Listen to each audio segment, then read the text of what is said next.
know, Nathan, once upon a time, the Pathfinder was manly and butch. It was built on a truck chassis. Yeah, it was a real truck. And this, well, it's a crossover.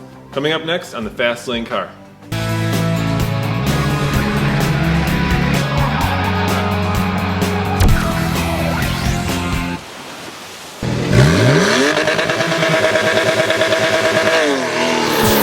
What you see here, folks, is yet another excellent V6 from Nissan. This particular one is a 3.5 liter, puts out 260 horsepower, 240 pound-feet of torque, and it's capable of towing up to 5,000 pounds. Let me guess, Nathan, and it's mated to a what?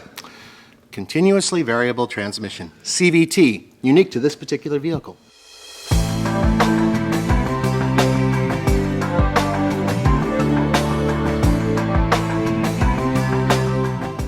It's sort of like the Pathfinder went to the spa. It's got a transversely mounted engine.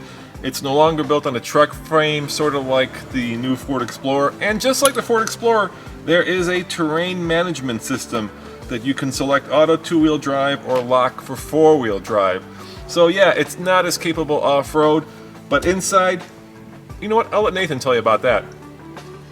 Nissan is hit and miss with a lot of their interiors, but I gotta tell you, with this one, it's a hit. It's very simple and at the same time comfortable and luxurious. Soft materials everywhere you reach, which is rare for Nissan. And finally, an IP station that doesn't have a gazillion buttons. There's a million, but not a gazillion. All in all, it's pretty damn comfortable. Roman, they brought us our truck. Let's go. It's no longer a truck, Nathan. Roman, they brought us our crossover. Let's go. All right, Nathan, 0 to 60 in the new Pathfinder. You know, every time we get a car that has good gas mileage, it surprises me at how slow it is, so.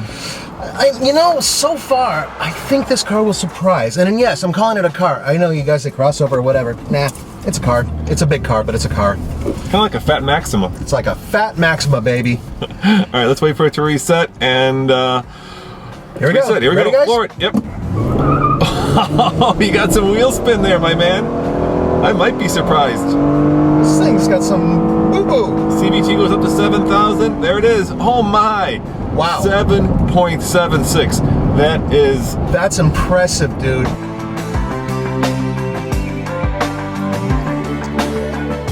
The old Pathfinder kind of had the look of Helga's House of Pain. It was a little bit too much blockiness. This has been softened up. Helga's turned into Olga, and Olga's been to Russia to a nice spa. It's most noticeable in terms of length. It looks a lot like the Dodge Durango. In fact, in terms of length and size and overall capacity, it's pretty close. Big difference, Dodge is manly. These soft lines, firm tush, feminine. Now, if you don't speak Nathan, let me translate that for you. Basically, what Nathan is saying is that they moved the Pathfinder more toward the female demographic. So think soccer mom, think family vehicle. It's no longer kind of that butch, manly, go anywhere, I'm gonna take this thing off-road. Instead, it's the kind of car you would be very happy to take to your local restaurant, school, or soccer field. All right, Nathan, maybe it's not as rugged as the old Pathfinder, but it does seat 7. It certainly does. And of course, it's got that ubiquitous power lift gate. It starts at about $30,000, give or take, and when you get this one, which is a platinum, that's all jazzed out. Get out there. It runs to about $40,000. Now it is a little bit longer than the JX, which it's based on. Yeah, just about an inch. But it's also a little bit less expensive. A little bit.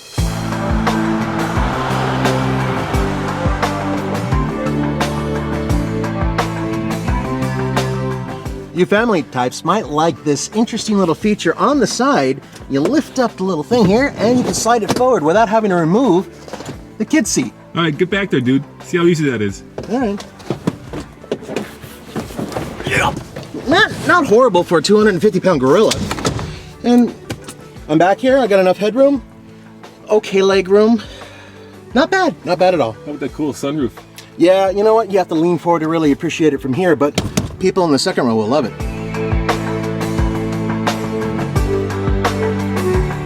I gotta tell you, I'm really impressed with the speed, the straight line speed of the Pathfinder. I mean, it has balls, but around corners, I've been noticing nothing.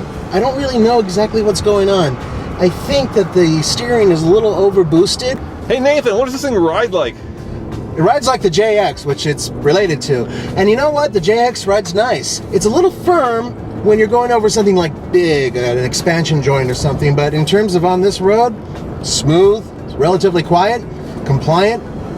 I think passengers would be very comfortable in this. So in case you're wondering, we're here in Northern California in the middle of the wine country. Do they grow beer here? No, they don't grow beer here, Nathan. Nissan flew us out here to test drive the Pathfinder. And guess what, Nathan? What? Tomorrow we get to take it off-road and see if it really is as butch as the old one. Off-road! As always, this is Roman. And Nathan. Reporting for the Fastlane Car. Don't forget to subscribe for what, Nathan? A video every day. We're crazy, man. See you next time.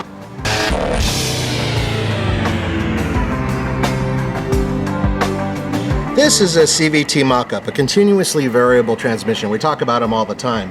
Essentially, my right hand is putting in the engine input, and then if you look here, this is the high final gear ratio, and it goes to the low. These are shaped like almost cones, really. So see how it moves up and down? It gives you an infinite gear ratio. And this is the band that goes there. Pretty cool, huh? Can't really pull it apart. All metal. It's actually a neat little piece of tech, and I think it would look really good around my neck.